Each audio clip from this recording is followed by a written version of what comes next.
Hi everyone, Leila Ostad here with PowerBack.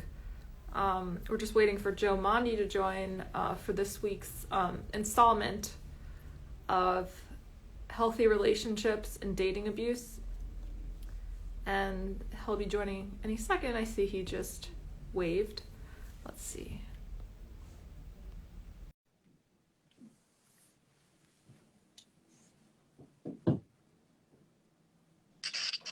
Here he is. So this is Mondi, the PowerBack program assistant, and I'm Leila, and we're here with PowerBack, operated by a Partnership for Change, the New Jersey nonprofit. You can find us on the web at apartnershipforchange.org.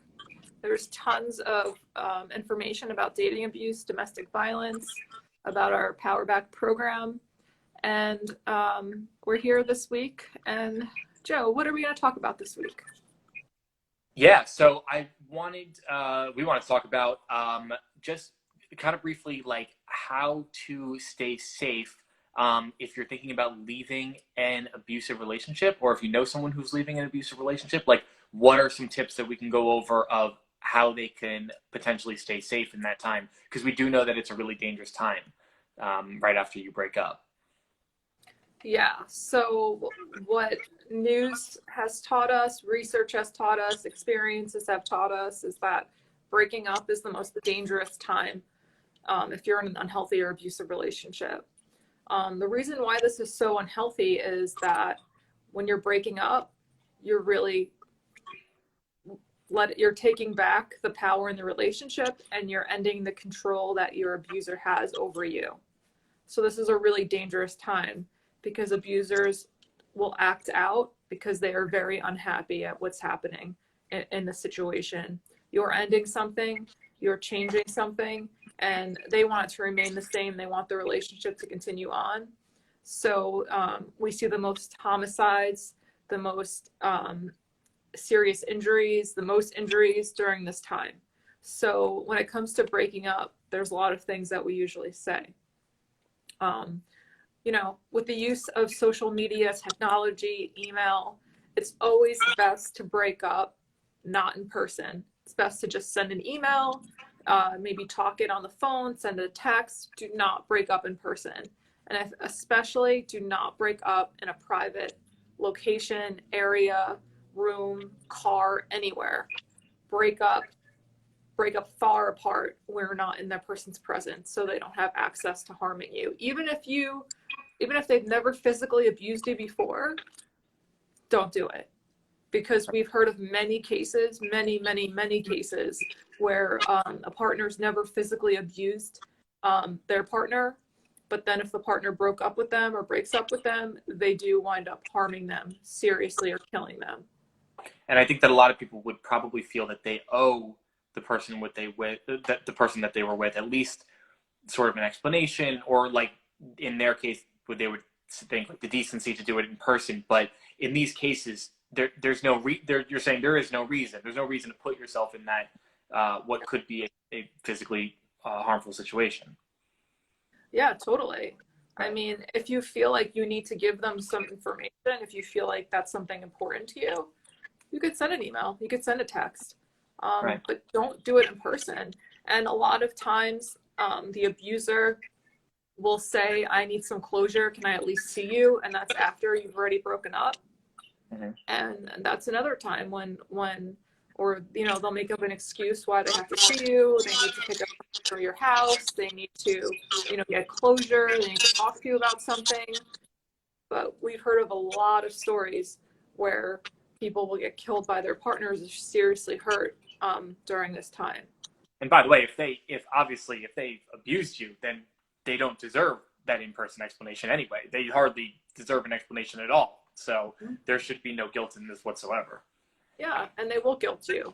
They will make you feel shame for not giving in to what they want and what they, if they want to see you again.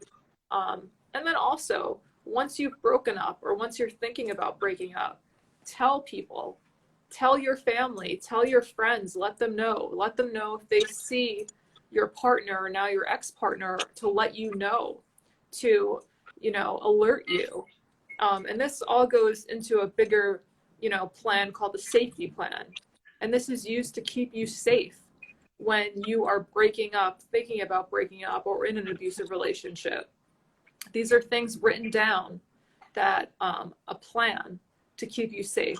So one of the things in the plan could be telling all my family and friends, or some of my family and friends, about this person. So if they see this person, they can alert me, and we could possibly alert the police depending on, the severity and where they see them, and giving a picture to family, friends, coworkers, bosses, coaches, and say, if you see this person around, please call me, let me know, text me, so I can protect myself. And we can go more into depth about safety planning, but safety planning is super, super, super important to help keep you safe. A lot of times we don't realize how dangerous someone is until it's too late. Right. And you may find yourself in a situation where people are telling you, your friends or your family who have really good intentions, and they might be saying, you got to leave that person. You have to leave right now. But I think the point of this is to say we can't just simply jump to that without having this plan in place first, because it can very well potentially be a very dangerous time. Yeah, totally. People will say, you need to leave, you need to get out right now. But there needs to be a safety plan in place so you're protecting yourself as much as you can from this person. Even if they've never been physically abusive, it's really important that you have the safety plan in place. And it can also include, having a cell phone on you at all times, being able, practicing the 911. Studies have shown that when we're really stressed or afraid, we forget how to dial 911. So if it's as simple as practicing 911, or keeping two phones on you, always having one in your hand when you're walking from your car to your home, or walking from the school bus to your home, or, if it's not going to places where the abuser hangs out, or changing all the passwords on your social media, shutting off the location on your social media so they don't know where you are. It could be, setting up a password with a family member or friend. And we always say passwords save lives, and we really mean it, because we've actually seen this really work in situations where it was really dangerous. And so I'll go over passwords right now. Passwords is basically something that you plan and you set up with a friend or family member, or an adult, a family member, a mother, father, but could be a friend. And it's basically, the password is any word that you discuss and come agreed upon. It could be tutor. We use that as our example a lot. Tutor. So tutor is your password. So if you're walking, if you encounter your abuser, what you want to do is stay calm. Don't seem like you're scared or aggressive, like you want to get away. What you want to do is stay very calm to keep them calm. And you want to tell them, I've been looking forward to talking to you as well. If they say, I want to talk to you, whatever, you go along with it. But you say, I need to call my mother, my father, whoever, and let them know that I'm going to be home later, because they've been very worried about me. And if I don't call them and let them know, they're going to call the police. So you say, I need to let them know so they don't get worried. So you keep the abuser calm. Then you call your parent and you say, hey mom, hey dad, I forgot I have to go for tutoring. You can pick me up at such and such location. And the location is going to be where you are at that moment. So your parent heard the code word or the password. So they know, number one, you're in danger. They know, number two, where you are, and they can get there and save you and help you in time. Or they can call the police to get there at that time. I mean, and you can come up with different passwords depending on the situation. It could be pizza. It could be something, not a word that you use all the time, obviously, but a word that you save for this situation that, if they hear this word, they know you are in, you are in a bad spot and you need help. Right. So, yeah. Anything that will, be useful in that moment. It's so good just to have that in place, whether or not even you're in a bad relationship right now. just to coordinate and have that with somebody, and people that have your back, have your phone number, have know your location, trusted people in your life that you can set these things up with. It's just such a good idea just to have that in life. Yeah. I think it's a great idea, especially for abusive relationships. Absolutely. And especially after you break up. There's no doubt to have that in place. Yeah, and if you like to walk around your town, I know with COVID, a lot of us aren't doing much but walking, making sure you're always walking with another person or two other people. So you're never alone in a vulnerable state. You always have some sort of protection or some sort of, something in place there. Or also, if you do see, if you're at home, your abuser happens to be there, or, safety planning, even if you haven't broken up. So if you're still with your abuser and they are hurting you, not to run into a room like a kitchen or a bedroom or a bathroom, someplace where they could, corner you, and in a kitchen there could be knives, there could be weapons that they could find in there. So never running into a closed area, never running into a room where there's weapons, trying to stay in a public place, obviously. But there's a lot to consider and a lot to think about, and no one should be rushed into breaking up before a safety plan is really put into place. And, right. Definitely never break up in private, never break up in person. And if you need help breaking up, you reach out to a friend to give you that support. Right. And I'll just add, if you are the friend in this situation and you're encouraging that person to leave, that's great, but be the person who encourages them to stay safe as well. Definitely. Encourage your friend to speak with the counselor so the counselor can work on a safety plan with them. The counselor, has this information, knows what to think about.